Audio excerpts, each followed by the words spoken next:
Olá, seja muito bem-vindo. Hoje a gente vai mergulhar numa uma ideia que talvez mude a forma como a gente enxerga o nosso trabalho. Sabe, a ideia de que a vida profissional pode ter uma base ética muito, mas muito profunda.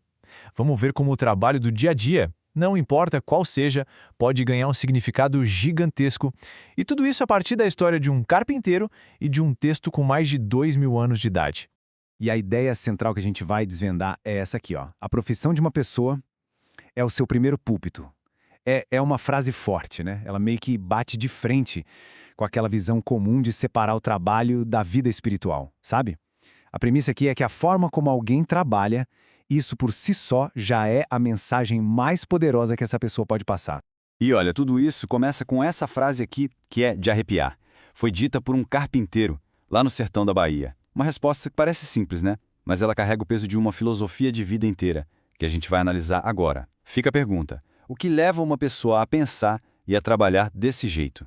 Então essa mentalidade era a do irmão Zé. Pensa só, numa região onde o famoso jeitinho brasileiro às vezes dava as cartas, ele era o ponto fora da curva. As construções dele, sólidas. Os preços, justos. E os prazos eram sagrados. E o mais incrível é que ele não fazia isso porque tinha alguém vigiando ou por medo de alguém reclamar. Não, tinha um princípio muito maior por trás. Algo que fazia o trabalho dele se destacar e deixar todo mundo se perguntando: qual é o segredo desse cara?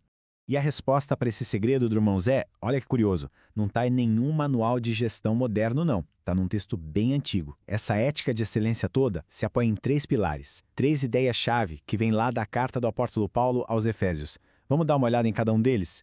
Ok, pilar número 1, uma nova perspectiva. A ideia aqui é mudar totalmente o jeito de encarar o trabalho. O convite é para trabalhar com sinceridade de coração.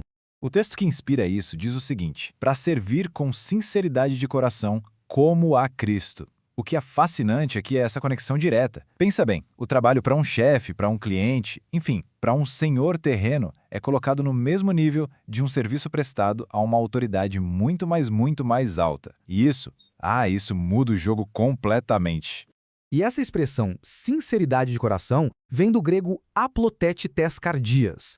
E isso é mais do que só ser honesto. Significa ter uma intenção pura, sabe? Um foco único. É trabalhar sem agenda escondida, sem segundas intenções. É quando o que se faz do lado de fora é um espelho perfeito da integridade que se tem por dentro.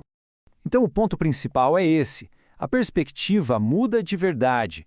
O trabalho deixa de ser só um peso ou só um jeito de pagar as contas. Ele se transforma num palco para adoração.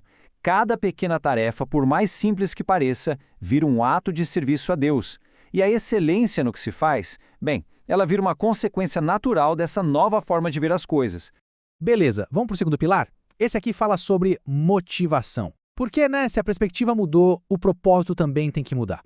E a grande ideia daqui é servir ao Senhor e não às pessoas. E esse versículo é o coração desse pilar. Sirvam de boa vontade, como se estivessem servindo ao Senhor.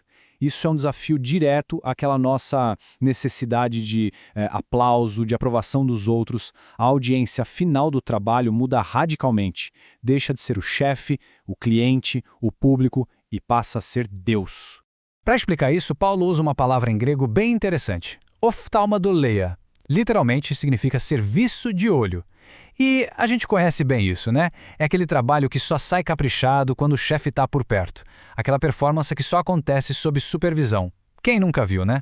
E a diferença é da água para o vinho. De um lado, um desempenho que sobe e desce sempre correndo atrás de um elogio, uma motivação super frágil que depende do olho do dono. Agora, do outro lado, a busca é por uma excelência constante. A motivação vem de dentro, da integridade. E ela não acaba, porque se baseia na vigilância de Deus. Isso tudo leva a gente a uma pergunta que é fundamental. O que é que motiva um trabalho excelente quando ninguém está olhando? Quando não tem ninguém para impressionar, as câmeras estão desligadas, os chefes já foram embora. A resposta para essa pergunta diz muito sobre o verdadeiro propósito por trás do nosso esforço, não é mesmo?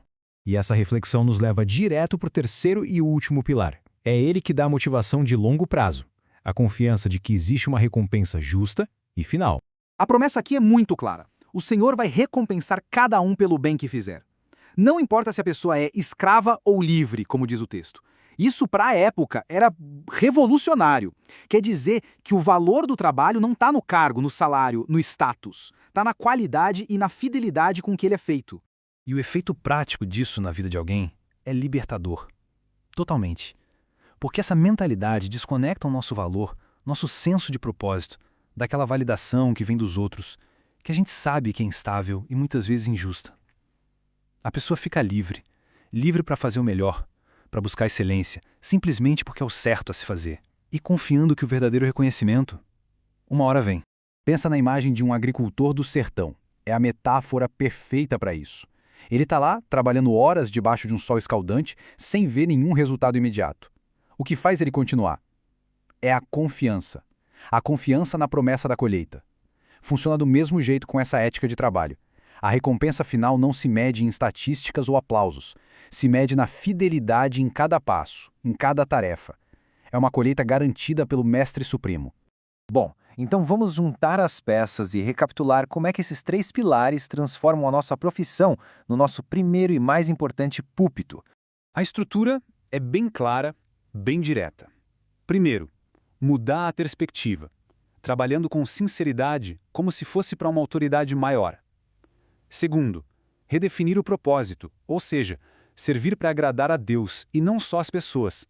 E terceiro, confiar na recompensa, olhando para uma recompensa que é eterna e não só terrena. No fim das contas, a conclusão é a seguinte: a excelência profissional deixa de ser só uma meta de carreira. Ela vira a expressão, visível, tangível, de uma convicção que está lá dentro. A qualidade do trabalho se torna um testemunho. Um testemunho silencioso, mas, nossa, como é poderoso. E para fechar, fica essa reflexão aqui. Se o trabalho de alguém fosse a única Bíblia que as outras pessoas pudessem ler, que história esse trabalho contaria?